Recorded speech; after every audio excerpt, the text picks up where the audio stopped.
When a light ray is reflected from a plane mirror with 30 degrees angle of reflection, the angle of deviation of the ray after reflection is.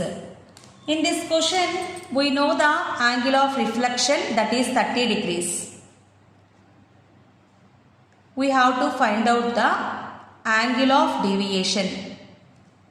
Draw the diagram. Plane mirror, incident ray. This is point of incidence. Draw the normal at point of incidence. The angle between incident ray and normal is called angle of incidence. And this is reflected ray. The angle between normal and reflected ray is called angle of reflection. This is extended incident ray.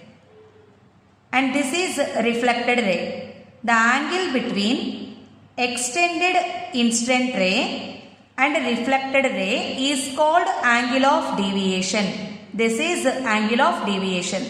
The actual path of the incident ray is along this direction, but plane mirror doesn't allow this light ray to pass through it. That's why it returns back into the same medium. Only reflection phenomena takes place. Observe the diagram. This is straight line. Angle of incidence plus angle of reflection plus angle of deviation is equals to 180 degrees.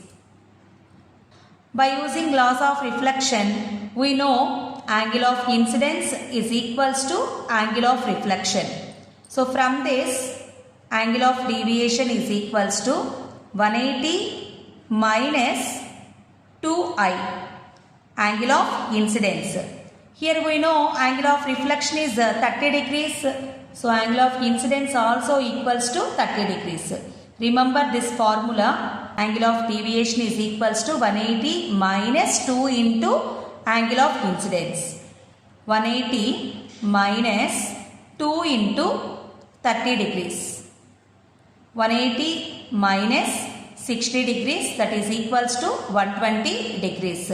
So angle of deviation is 120 degrees. Second option is correct.